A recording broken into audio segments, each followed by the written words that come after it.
To-do lists and calendars are two of the most popular productivity tools out there. One helps you capture everything you need to do, freeing up your mental load. The other makes your schedule visible and manageable. But how can you combine to-do lists and calendars to create a synergy where 1 plus 1 is greater than 2? Let's dive into TickTick's calendar feature to explore this further. Why is the calendar so important? I'd like to start today's video with this question. Understanding this will help you make the most of your calendar. First, using a calendar ensures that you give sufficient attention to your important tasks. This includes, but isn't limited to, scheduling important tasks in advance and allocating enough time for them, or setting them during your peak focus hours. Second, using a calendar prevents you from overcommitting. By evaluating your remaining time based on your current schedule, you can distribute tasks more reasonably and balance your workload each day. Finally, a calendar helps you proactively and calmly handle upcoming events. Commitments marked on your calendar will remind you to prepare in advance, avoiding last-minute rushes. TickTick provides both task and calendar features. You can capture tasks in your list first, then set a time for the task, which will display in the corresponding spot on your calendar. Alternatively, you can add tasks directly to the calendar, where the task time corresponds to the calendar slot, and it's added to the default list. Both methods allow you to place tasks on your calendar. In practice, I prefer to capture tasks in a list first and then, during my weekly or daily planning sessions, use the calendar to organize them. And if I miss anything, I can always add it directly to the calendar. This way, the list helps me empty my brain and record everything, and the calendar helps me plan my time. Next, I'll give you a quick demonstration of this workflow. Suppose it's Sunday. Before the new week begins, the first thing I do is review my lists. Are all tasks for this week completed? If they are, remove them from view. If a task is abandoned or no longer relevant, mark it as such or delete it, thereby removing it from view. If it's unfinished and still relevant, I leave it for now.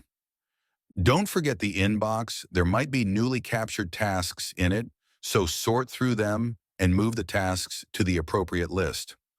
Although I leave time for batch planning tasks, for fixed time tasks like meetings or appointments, it's better to set the time when capturing them.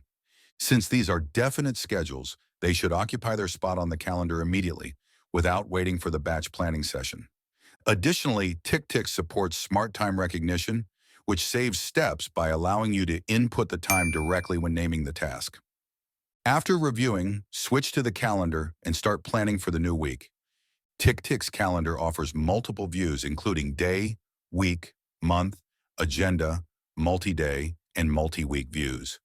When planning for a new week, I often start with the month view. This is because the month view offers a long-term perspective, allowing me to see important events and deadlines for the entire month, not just the upcoming week. By scheduling the new week from a bird's-eye view, your planning becomes more comprehensive. For example, the month view might remind me that the new school term starts in 2 weeks. So producing a video on how students can use TickTick becomes an important and urgent task for the next week and should be prioritized to ensure timely completion. Next, we officially start arranging tasks. You can use the Arrange Tasks feature by clicking the More in the upper right corner of the calendar, then selecting Arrange Tasks. This allows you to browse all unscheduled tasks by list, tag, or priority. Then, drag tasks from the Arrange Tasks area to the calendar to assign time slots to them. Alternatively, you can right-click the calendar icon and choose Show with Task to drag tasks onto the calendar and schedule them. Both methods are effective. Choose the one that suits you best. I prefer Show with Task. Now I'll evaluate my existing schedule to arrange the remaining tasks. For example, Monday is packed with meetings. I'll schedule less important tasks to avoid interrupting large blocks of time and affecting the quality of important tasks. Note that you can roughly schedule all unscheduled tasks, not just for the next week.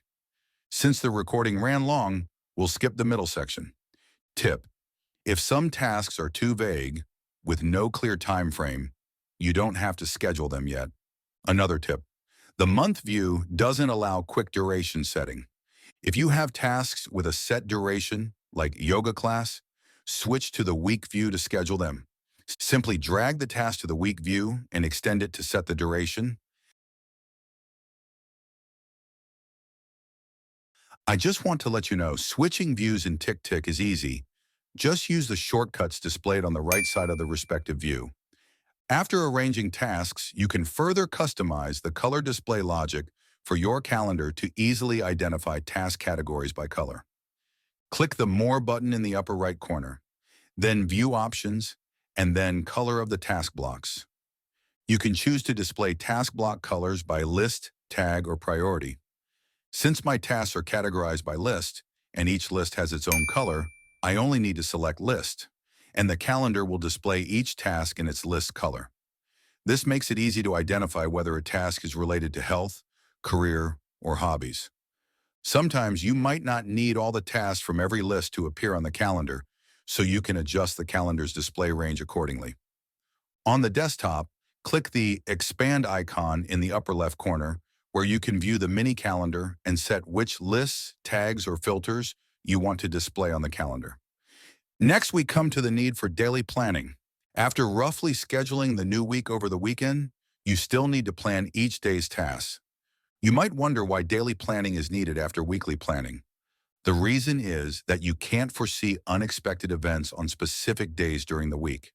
So the best approach is to review your priorities before starting the day's work and set time blocks for each task, ensuring you spend time on what truly matters. So open the day or week view. Both have a time axis that allows you to quickly allocate time blocks to tasks. Just drag tasks onto the time axis, then extend them to set the duration. Similarly, you can hold down the left mouse button and drag on the time axis to add new tasks. For example, if you're informed of a new meeting tomorrow, you can add it directly to the time axis. Now let's summarize the different views in their suitable contexts. The month and multi-week views provide a long-term perspective, allowing you to see upcoming deadlines and important events at a glance, complementing your weekly and daily plans. They are ideal for planning work projects, setting deadlines, and arranging vacations or appointments. The day view, on the other hand, focuses on daily planning, enabling you to set specific times for tasks. Compared to the day view, the multi-day and week views offer a slightly broader perspective, showing several days at once, allowing you to see the layout of each day at a glance. Each view has its advantages, so you can choose the format that best suits your needs and preferences. Finally, let's quickly go over the remaining view options we haven't discussed. Show Completed lets you choose whether to display completed tasks, which is useful if you want to review past completions. Show Check Item lets you choose whether to display check item in the calendar. Show Future Cycles applies to recurring tasks. If enabled, all future cycles of a recurring task will be shown on the calendar, otherwise they won't. Show Habit links with habits, allowing you to display the habits you're tracking on the calendar. Oh, there are too many tasks today, so they're not fully visible. Let's switch to a 3-week view to see more. Now you can see today's habits. Next, let's check out the last view option. Show Focus Records links with the Pomodoro, displaying your Pomodoro session records on the calendar, helping you analyze where your time goes. That's it for today's introduction to TickTick's calendar. I hope you find a method that works for you. Before we say goodbye, don't forget to subscribe to my channel for more practical tips and updates. See you next time.